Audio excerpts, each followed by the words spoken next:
करेंगे। धौलपुर की राजाखेड़ा विधानसभा में चुनावी रैली संबोधित करने पहुंचेंगे मुख्यमंत्री। रामगढ़ के राजाखेड़ा कस्बा में जनसभा को संबोधित करेंगे।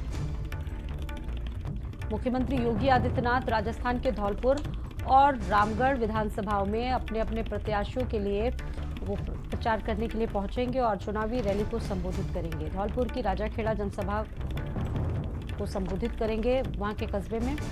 और आज मुख्यमंत्री योगी आदित्यनाथ राजस्थान के दौरे पर रहेंगे। राजस्थान के धौलपुर और रामगढ़ में भी चुनावी रैलियों को संबोधित करेंगे।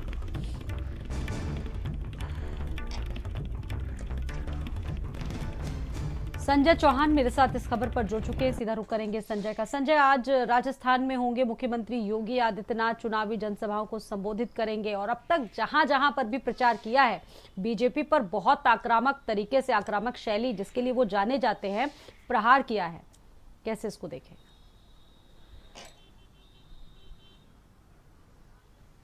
बिल्कुल हिंदुत्व के कट्टर चेहरे के तौर पर बीजेपी के यूपी के सीएम योगी आदित्यनाथ जाने जाते हैं और यही वजह है कि स्टार प्रचारक के तौर पर उनको रखा गया है। और लगातार देश के कहीं पे भी चुनाव हो, चाहे लोकसभा के हों या प्रदेश विधानसभा के, उनकी डिमांड रहती है। यही वजह है कि आपने देखा, हिमाचल में देखा, कर्नाटक में देखा, मध्य प्रदेश में देखा, छत्तीसगढ़ में देखा और अब राजस्थान का रण बाकी है। तो ऐसे में आज वो राजस्थान के रण में फिर से हुंकार भरेंगे और कहीं न कहीं विपक्षी खेमे को घेरते हुए नजर आएंगे। तो आज सीएम योगी आदित्यनाथ राजस्थान जो है जाएंगे, धौलपुर में रहेंगे। उनकी तकरीबन 2 से 3 रैलियां उनकी लगी हुई हैं और लगातार पिछले कई दिनों से उनकी रैलियों का जो दौर है वो राजस्थान पे लगा हुआ है। और राजस्थान का रण चूंकि कहा जाता है कि एक बार कांग्रेस और एक बार बीजेपी, वहाँ 2 ही पार्टियां जो अस्तित्व में पाई जाती हैं। तो ऐसे में हालांकि चुनाव बसपा भी वहाँ लड़ रही है, लेकिन मुख्यतः तौर पर कांग्रेस और बीजेपी पर ही लड़ाई रहती। कांग्रेस की सरकार थी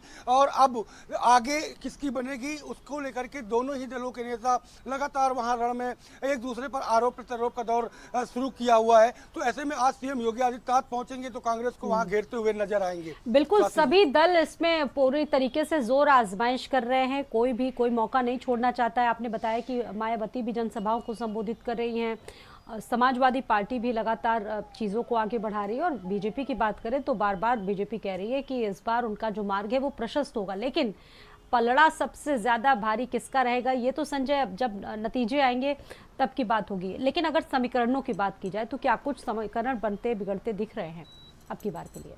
जी देखिए, राजस्थान के चुनावों की बात करें तो राजस्थान की जनता 5 साल बीजेपी और 5 साल कांग्रेस को देती चली आ रही है। पिछले 2 दशक से ये जो असर है वो देखने को मिलता चला आ रहा है। इस बार लड़ाई कांटे की है और कांग्रेस भी छोड़ने के मूड में नहीं है। और यही वजह कि वहाँ के सीएम ने तमाम ऐसी योजनाएं जो है चुनाव के पहले लागू की जिनके जरिए लोगों को रिझाया जा सके। लेकिन बीजेपी भी कोर कसर नहीं छोड़ रही है, चाहे पीएम नरेंद्र मोदी की बात करें, अमित शाह की बात करें, जेपी नड्डा की बात करें या सीएम योगी आदित्यनाथ की बात करें। लगातार इनके दौरे हैं और अपने आने वाले दिनों में ये क्या जो है वो देंगे सरकार में आने के बाद, वो मैनिफेस्टो में भी कहीं ना कहीं बीजेपी ने लोगों को लोक लुभावने वादे दिखाए हैं। तो देखना दिलचस्प होगा कि परिणाम क्या आते हैं। हालांकि दोनों ही दलों ने ताल ठोक रखी है और अपने अपने दावे उनके जीत के हैं, लेकिन आखिरकार जनता ईवीएम किसके पक्ष में ज्यादा दबाएगी और सरकार एक बार फिर से राजस्थान में किसकी बनेगी, ये आने वाले परिणाम बताएंगे। बिल्कुल, धन्यवाद आपका संजय जानकारी देने के लिए। लोकसभा चुनाव को लेकर बीजेपी